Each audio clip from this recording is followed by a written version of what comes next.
You see here the feedback amplifiers based on how the output is sampled, and the sampled output, how it is mixed at the input.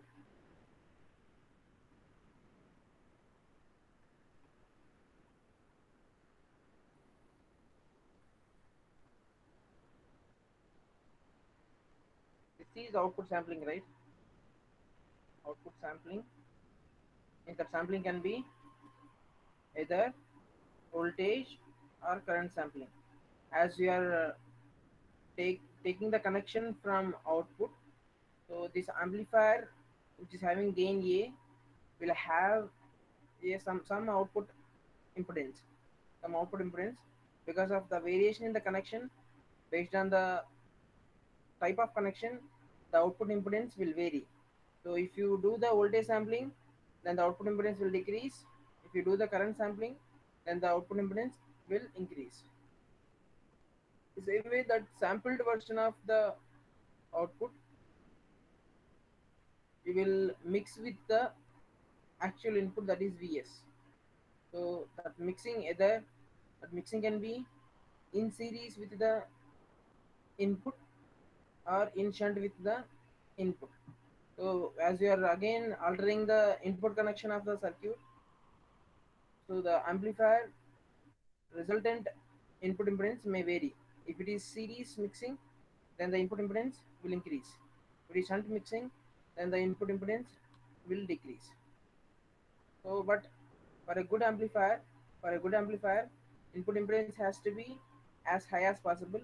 So series mixing, and the output impedance has to be as less as possible. So voltage sampling. So voltage series feedback, among these voltage series feedback is the best. So based on the different variations of sampling and mixing, we have four different types of feedbacks, right? There is voltage series feedback, voltage shunt feedback, current series feedback, and current shunt feedback.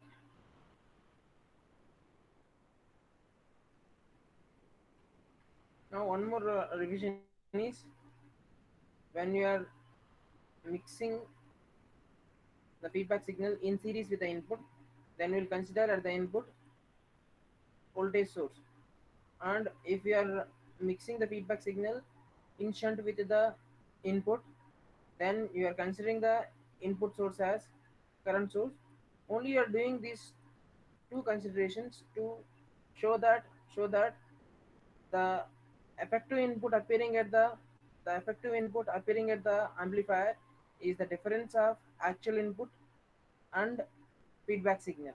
To show this easily, we are considering in series connection we will consider voltage source, in shunt connection current source.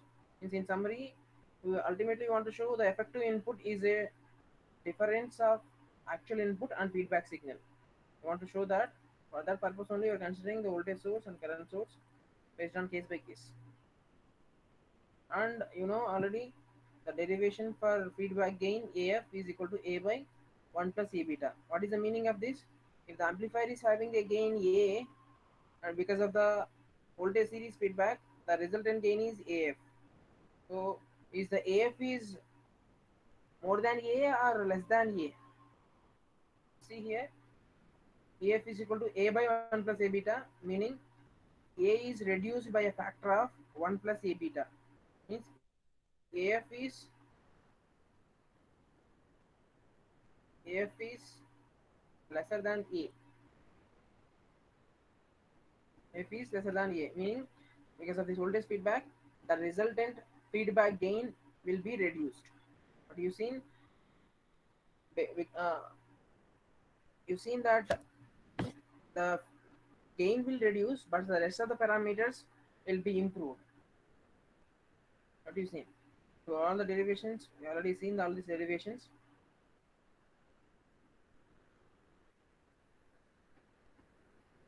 In this derivation, and what about the input impedance? impedance, the variation of the input impedance of different types of feedbacks you just see. So input impedance, which word is important for me in this, let us take voltage series feedback. So this is related to output, right? Voltage is related to output, series is related to input. So as you've seen, series connection will increase as the will increase ZI, right? Will increase input impedance. So how much factor? That is by 1 plus A beta factor. So ZI is the input impedance of the amplifier, which is having without feedback. So ZIF is the amplifier having the feedback. The input impedance of the amplifier having the feedback. So the relationship between ZIF and ZI is this. This is the relationship between ZIF and ZI for voltage series feedback. Same way voltage shunt. Shunt is the uh, will shunt connection will affect the ZI, right? So shunt connection will decreases. So the relationship between ZIF and ZI is this. And same way current series feedback series. So the input impedance will increase. So ZIF equals ZI by 1 plus A beta. Current shunt feedback shunt, right? So input impedance will reduce by a factor of 1 plus A beta. That's why the relationship between these two. So now we will see the output impedance. Output impedance. Output impedance means which word we need to consider. We need to consider this, right? Voltage. Voltage. So we are doing voltage sampling. Voltage sampling will decreases the decreases the output impedance. Will decrease the output impedance. That's why ZYF is equal to Z naught by 1 plus A beta. That means Z naught is the with amplifier not having the feedback. The output impedance of the amplifier not having the feedback. ZYF is the output impedance of the feedback amplifier. So if you see the relationship between these two, so the output impedance of the normal amplifier is reduced by a factor of 1 plus A beta. A beta. Meaning, let us say if Z naught equal to 10 is there, so you may get ZYF near to some 2 ohm like that. It's reduced. If it's 10 ohm, you will get almost near to 2 ohm like that. I'm just telling the vague values to compare. Means finally that wave will reduce.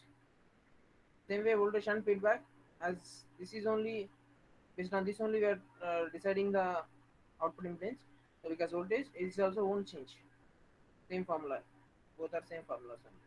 Voltage series and voltage shunt will have the same formulas for output impedance. And current series feedback. So as the current, the output impedance will increase. So if you remember this properly, these formulas will automatically come. Which one increase what? If you remember properly, then automatically we can write the formula. That increase is decrease by a factor of always 1 plus A beta. Same way, current shunt. So that way, if equal to Z naught into 1 plus A beta. So, so we seen the input impedance and output impedance variations for different types of feedbacks. Now we'll see effect of the negative feedback on gain bandwidth product. You seen for any amplifier, gain bandwidth product is constant. Constant. Meaning, so this is the frequency response of the normal amplifier. Means amplifier without feedback. Without feedback, which is having some gain A now. So if you see the gain bandwidth product of that normal amplifier, so this is the bandwidth of the normal amplifier. So A naught multiplied by B is the gain bandwidth product of normal amplifier. So because of the feedback, this is the feedback amplifier gain means frequency response. Frequency response. So let's say this is AF naught and this is the bandwidth. So based on the principle, the gain bandwidth product of the amplifier is always constant. Means you are getting feedback amplifier from the normal amplifier only, right? Even though if you vary the connections, you will get the gain bandwidth product constant. So that only we seen here. So this is A naught beta is the without feedback, AF into BF is the with feedback. So both are constant. So till here we discussed it in the previous class. Now we will see gain stability with feedback. Means what we want to see is for a normal amplifier which is having gain A, we apply some feedback, right?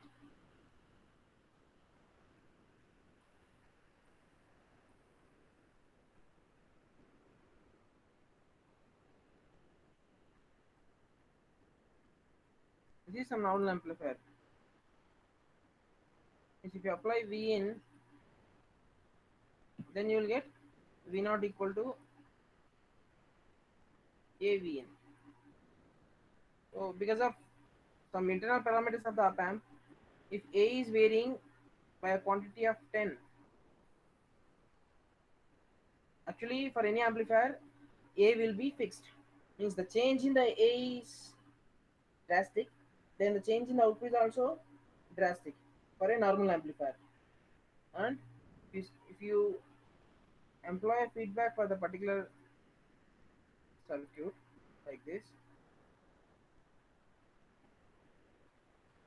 now we want to see if the same for the same circuit,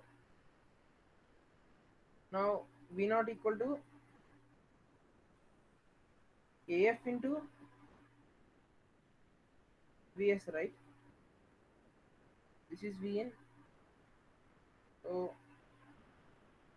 V naught equal to feedback amplifier V naught by Vs equal to AF. Now for the feedback amplifier, main amplifier is internal amplifier, normal amplifier, right? Now if the same variation 10 is there, now what is the variation on AF? That we want to see here. Gain stability with feedback.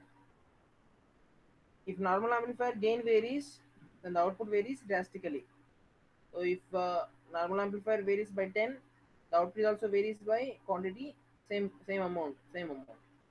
But if we employ feedback, in this feedback connection, if A is varying by 10, now how the output will vary? How much will the same quantity only will vary, or some less quantity will vary?